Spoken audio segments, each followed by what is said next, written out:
This is the XO V3 from Monstargear. It is an 80%, also known as a TKL board, that is a top mount using an aluminum housing. It comes with a PVD coat brass and weight and PCB. You also have the choices of changing a weight to stainless steel at no extra costs. The housing comes in 4 variations: navy white, white navy, white, and navy black.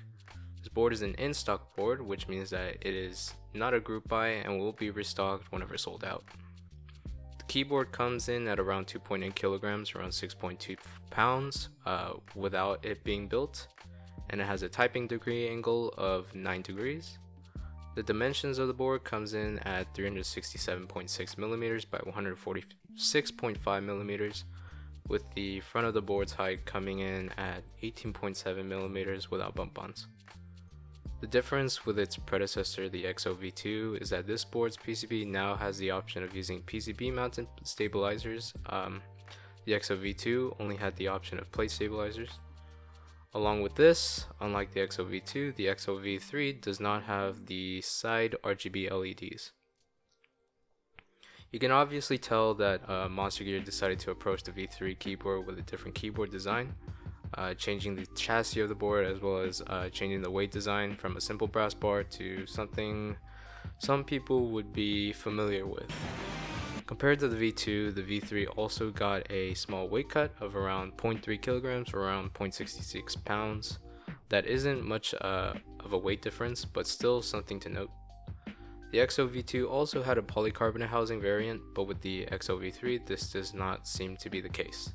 Monstargear did release a polycarbonate TKL a few months after the XO V3 release, the Monstargear XO K80, but that is a different keyboard entirely, with that one using a gasket mount, alu plate, brass weight, and having a 7-degree typing angle. The XO V3 upon arrival comes in a massive cardboard box. Opening that up, we are introduced to the keyboard box itself, wrapped in bubble wrap. Opening the keyboard packaging, we are provided with the weight. I chose the stainless steel weight, PCB, USB Type-C cable, screws for the board and weight, a keycap puller, a sticker, and the board itself. The board also comes with a brush cleaner, but I didn't notice that until I went back into the box searching for anything that I had missed.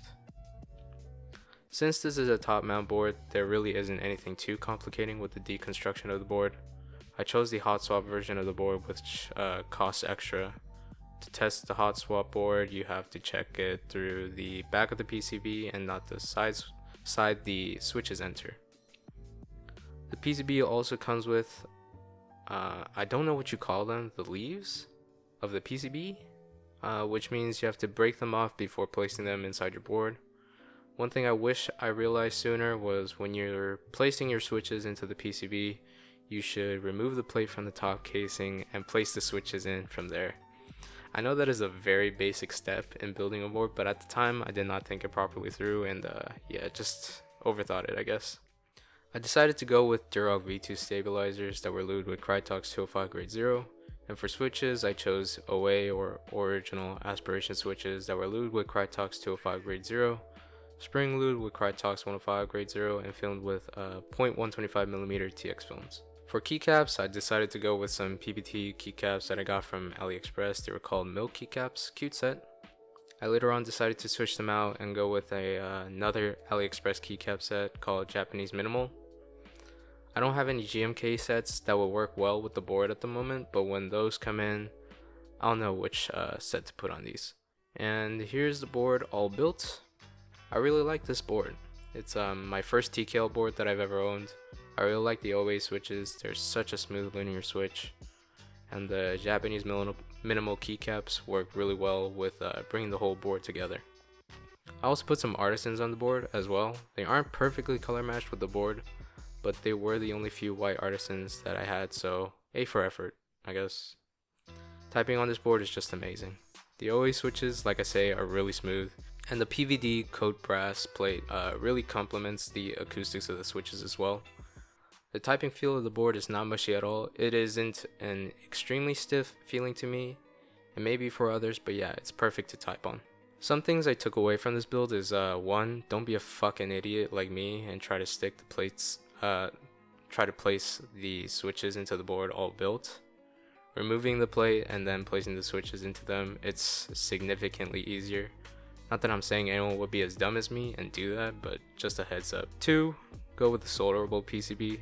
As much of a convenience it is for swapping out switches and testing other switches out in the board, the hot swap PCB will move around when you take out all the switches from the board, being that it is a top mount board.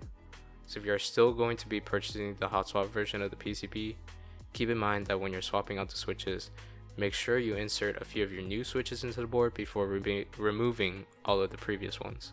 3. Be aware of how to use QMK software. Monstargear does provide you with a how-to on how to flash your board. They also have a guide on how to build the board as well. So if you need help on either of those things, check out their website, follow along with the provided guides. Another thing to keep in mind with the flashing of the XO V3, Monstargear has announced that there are some issues with the flashing process of the board. If the hex file that you are flashing your board with started with a 0.1 instead of a 0.2, your hex file was corrupted and you were recommended to not flash it. I don't know whether they have fixed this or not at the moment of making this video, but just be aware of this. But overall, this is a great board. It is a hefty board with a very nice typing experience and beautiful design. The price of this board comes in at around $435, and this does not include shipping. The price is a bit daunting to some, but for what you are getting for this board, I do believe it is worth the price.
Thank you for watching this video. If you like this type of content, make sure to leave a like, and if you would like to see more of this type of content, please subscribe.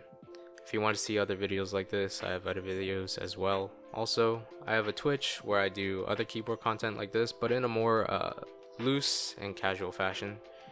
Here's a clip of some of the things that I do over there.